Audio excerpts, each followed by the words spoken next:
some functions are set up so that, as far as graphs are concerned, polar coordinates is a nice way of representing these functions.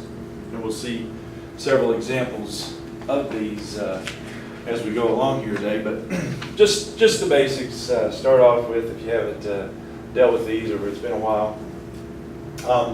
Polar coordinates are a lot different than Cartesian coordinates because really you're not setting it up in terms of an x is this, y is that as far as points go.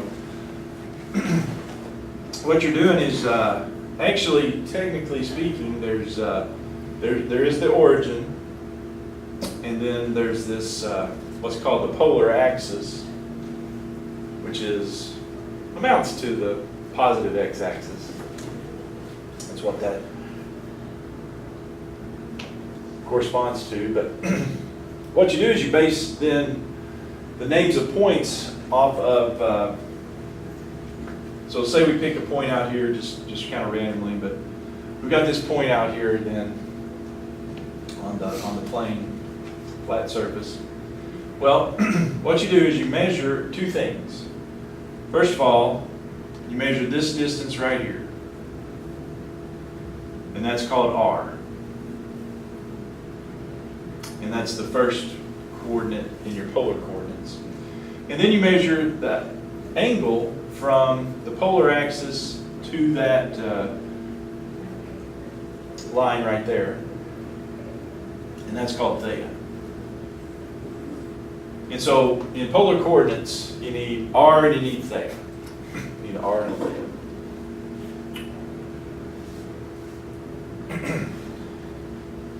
And just one bit of information, a little more information.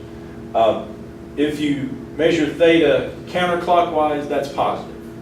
And if you go clockwise, that's a negative value of theta. Because obviously the most direct here is theta is here, but you can also do a theta the other way, back around, and other things too. So yeah, let's just plot a couple of these.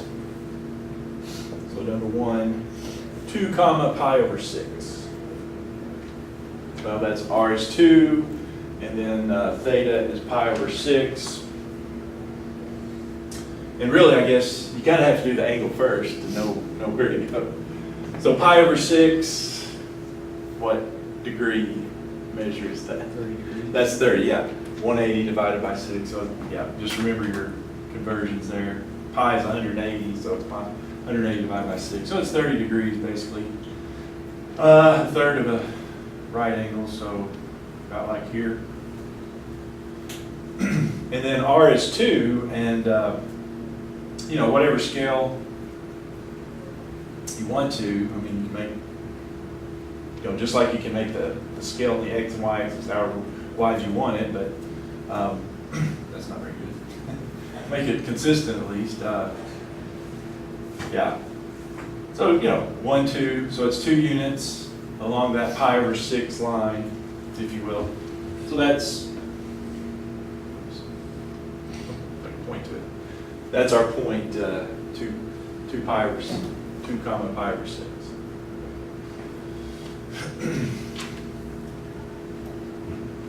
All right, what about 4/3 comma 2 pi? Well, polar axis. 2 pi, of course, is 360 degrees, right? So we're going to go all the way, angle there. So we're going to go all the way back around. And then 4/3, 1 1/3. Somewhere along in there.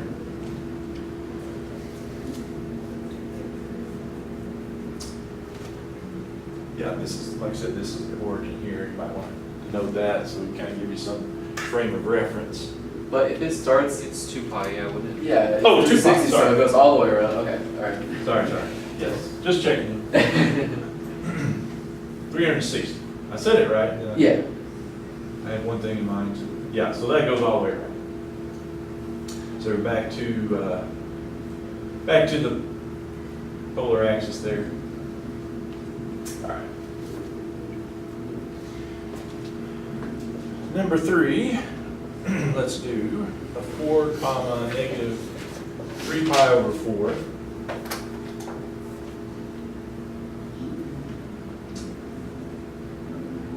So there's our origin there. Yeah, so this is a negative angle. Like I said, positive angles go counterclockwise. For whatever reason, that was the way that got set up.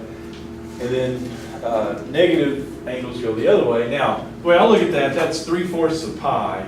Pi is the 180, like I tried to make that one, but pi is 100. So that's 3/4 of the way around to 180. You can change it to, what would that be in 225, I don't know, whatever it is in Yeah, it's degrees. It's 3/4 of the way around. That's the way I look at it. And so that's theta, and then 4. So we got 1, 2, 3, 4. So somewhere along in there.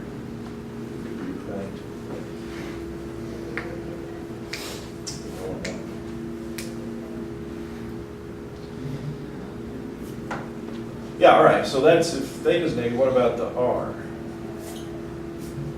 So what about negative 2 comma pi over 3?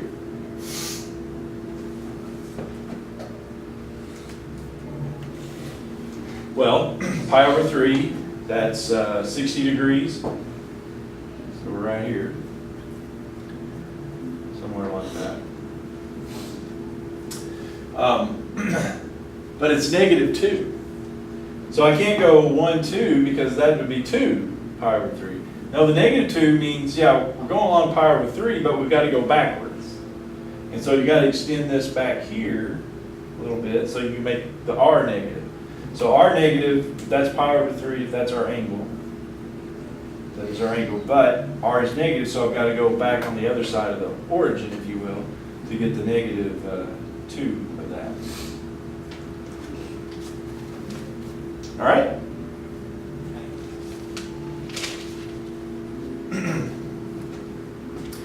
Now, that of course, any of these really, obviously we can make ordered pairs, different ordered pairs for the same point.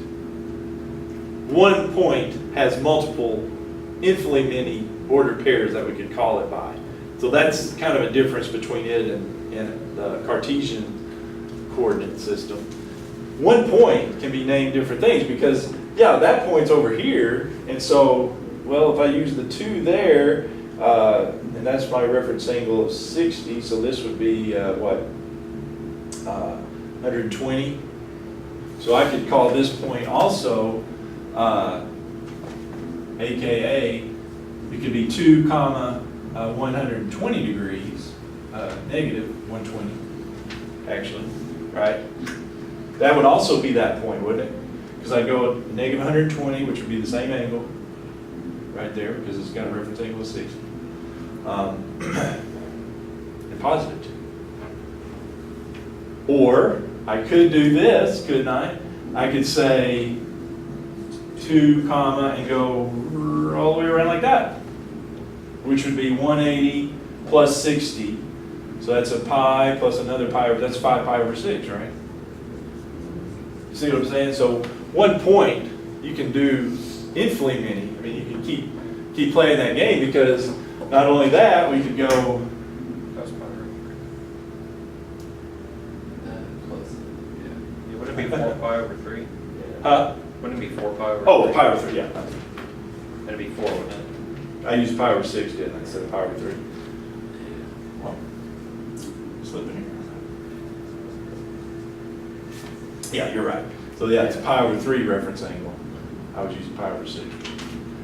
So it's pi over 3 plus another, a pi plus another pi over 3.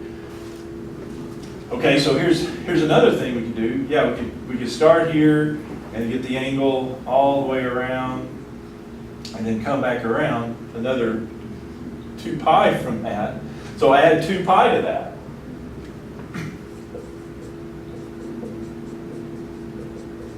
Would that give me the same spot? Oh, Because I'd go 4 pi over 3 and then just go another 2 pi, and so I'm back around where I started.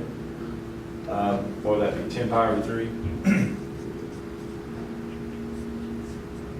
I'm trusting myself on the checking, make sure. Okay, so anyway,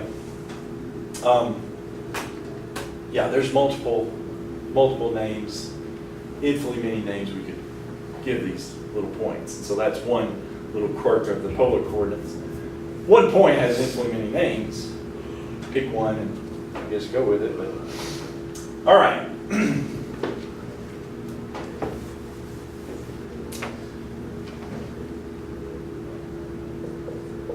So what about the polar and Cartesian coordinate linkage here? So does that mean like some of the answers in the book, we might not get the same point then? It'd be the same point. It's just they put it. It could have a different name. Yeah. The point would always be the same. It's just different. You can name it differently.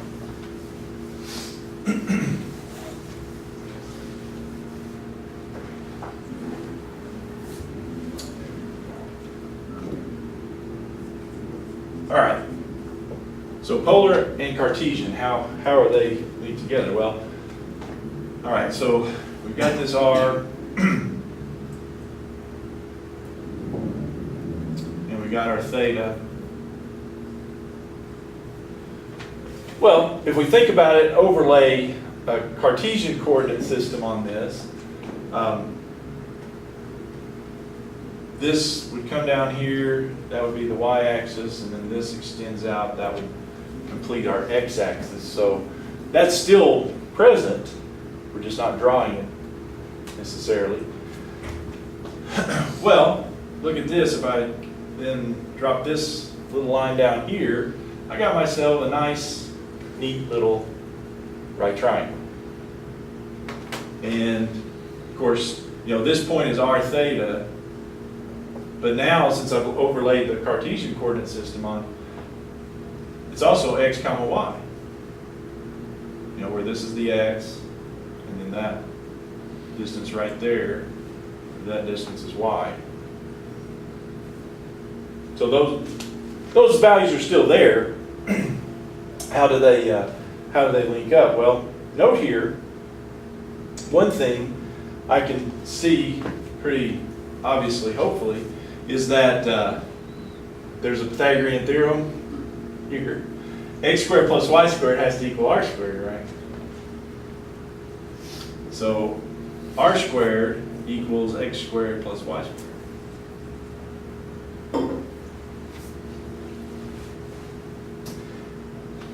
And then also, the trig ratios there, your cosine of theta, so the cosine here of this theta would be adjacent over hypotenuse, so x over r. And then sine of theta would equal y over r because it's opposite over hypotenuse, right?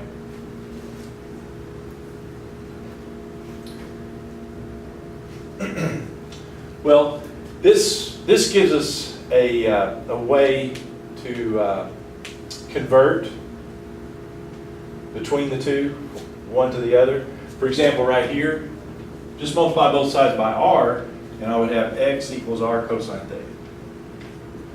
Right? Multiply both sides by, or cross multiply, or whatever. Same thing on this one. If I multiply both sides by r, I have y equals r sine theta. So this right here gives me a way, if I've got polar coordinates, that'll be a way to convert to Cartesian coordinates, won't it? Because if I have r theta, just plug in the r and the theta, and that gives me the x. There, r and theta there, plug it in, gives me the y. Okay, so this would convert to Cartesian, from polar to Cartesian.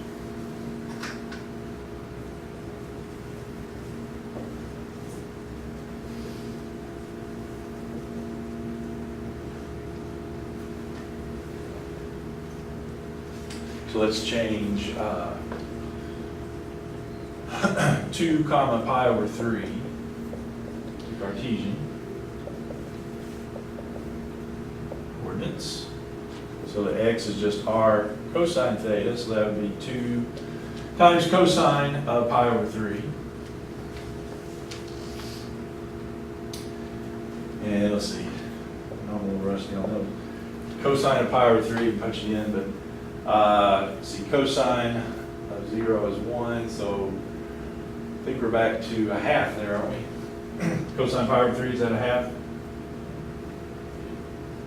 Does that sound right? So that x would be 1 for that.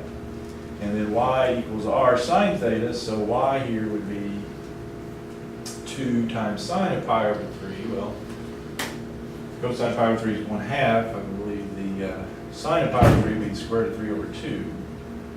And so the y value would be the square root of 3. So Cartesian coordinates for this point would be 1 comma the square root of 3.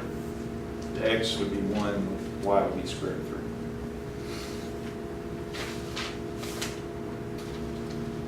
3. All right. Now, what about going the other way? Cartesian to polar.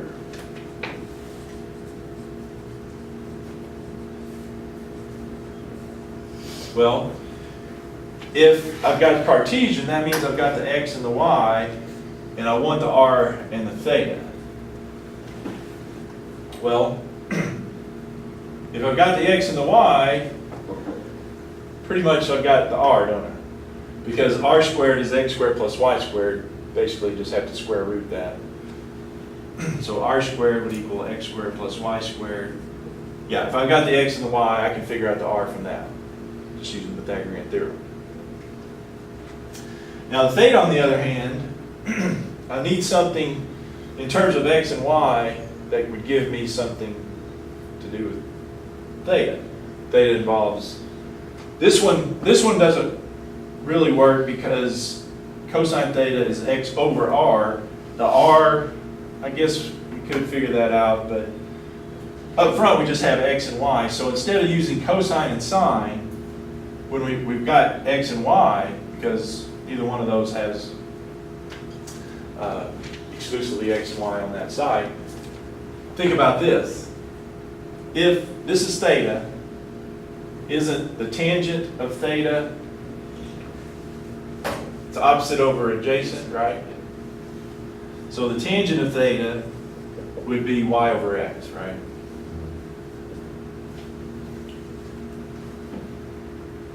So this gives me a relationship based on what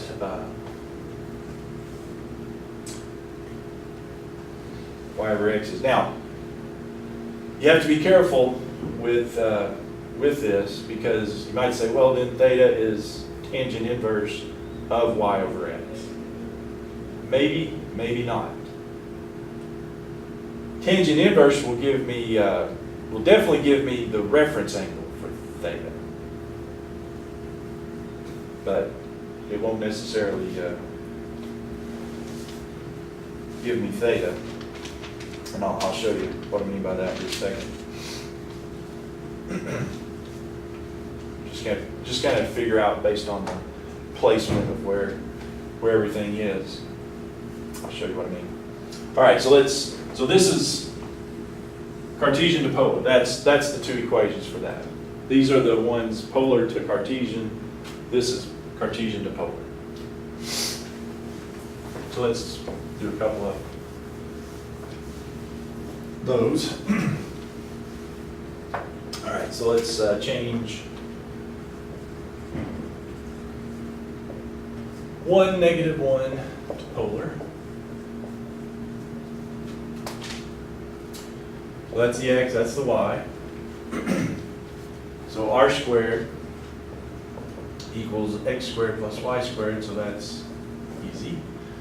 1 squared plus -1 squared, so that's r squared is 2. So it looks like I'm going to be able to call r, since r squared is 2, r would be the square root of 2, if we use a positive r. Then I have the tangent of theta equals y over x. would put me tangent of theta equals negative 1 over 1. So tangent of theta is negative 1. Well, maybe you remember tangents, but if you put it in the calculator, most of them, I don't know about you guys, but mine will just give me a decimal. And back in the day when I was doing it, I would just remember, well, this decimal gives me That's what like power that's- of 4. Yeah. Just have to remember what square root of 3 looks like, and square root of, or pi, pi over 4, what it looks like. Not square root of 3. Yeah, square root of 3, but not for here. Here, you need to know about the pi over 4, I think, because, I believe that's going to be negative pi over 4. Is that what it gives you? Well, I got negative 4.55. Yeah, Mine is- that's what I'm saying. All right, so you put it in the calculator, it gives you in radians, not necessarily in pi. But, like I said, if I hit in, so the deal is theta, if I hit in tangent inverse of negative 1, right? Tangent inverse is what I'm looking at. That may be theta, but it may be more in line with, we might call it a reference angle.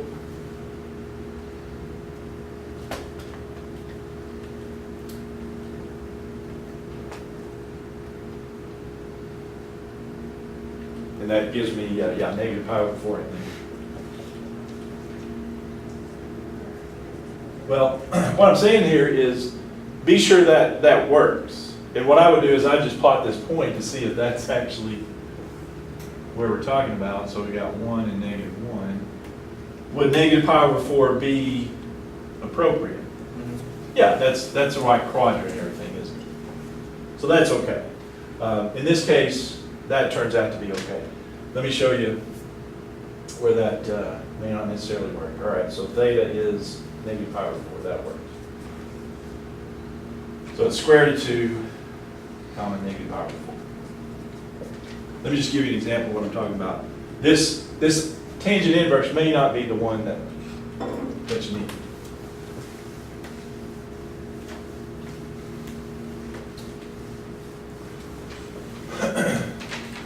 Well, just to, let's change it to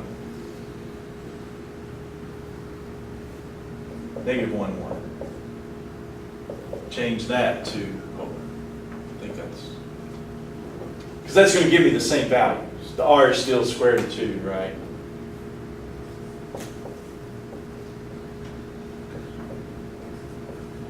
Okay. And tangent of theta is still negative 1. So if I do the tangent inverse of negative 1, that gives me negative pi over 4. That's not theta though. Why not? So you graph it's in the second one. I'm at negative 1, positive 1. I'm in second quadrant. Negative pi over 4 is in quadrant 4. So that's what I'm saying. When you do this tangent inverse, that may or may not be. It kind of gives you a reference angle. So what I need, if I keep, there's a couple things I can do here, right? What could I do? Flip the sign of what? Pi over negative pi over 4. I know that would work. Add pi to it. Add pi, you mean subtract pi? Or? Either way. So I could go negative pi over 4 and then another minus pi. I could do that. So make theta negative pi. Negative 5. Probably, yeah, that's one way we could go. We could say take negative pi over 4 and then add pi. That's usually kind of what you do. So you could add pi here. Or you could subtract pi. But that's a common one you do, is just add a pi to whatever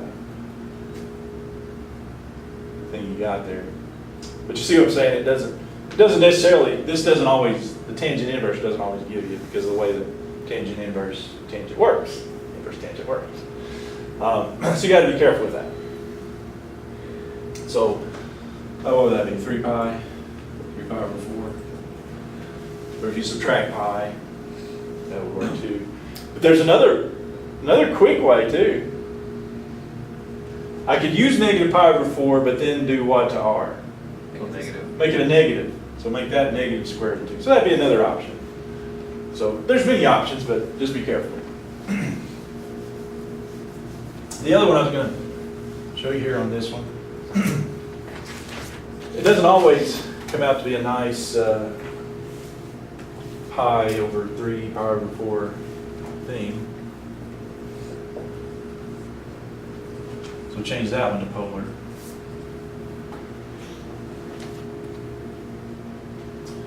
R is easy, so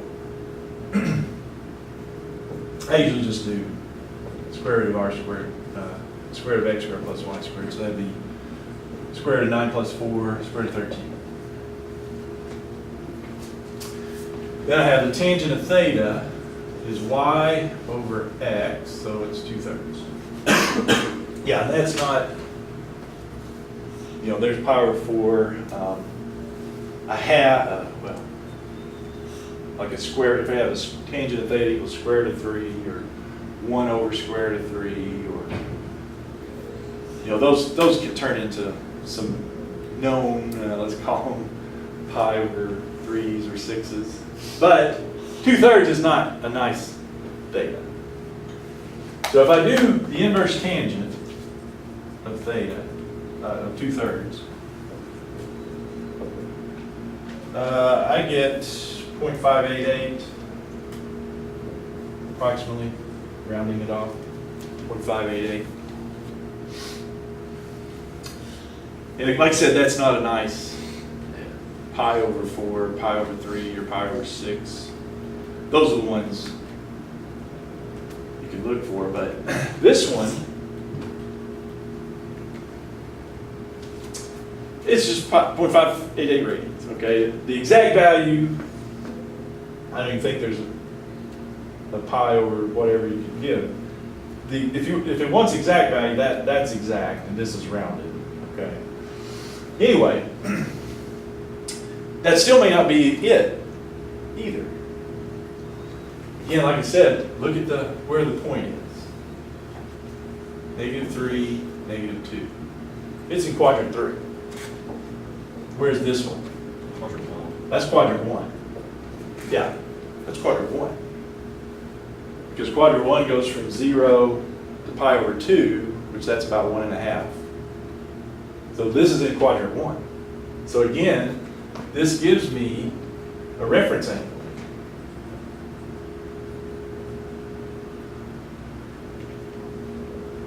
And so, like I said, again, there's a couple of things you can do. A lot of times it's just, add a pi to that, because this is 0.588, so add another pi. So we could say theta is that tangent inverse 2/3 plus another pi. Something like that. So it's 0.588 plus 3.14. You get a rough estimate, it's about 3.7-ish. Okay. But hopefully, you see what I'm saying.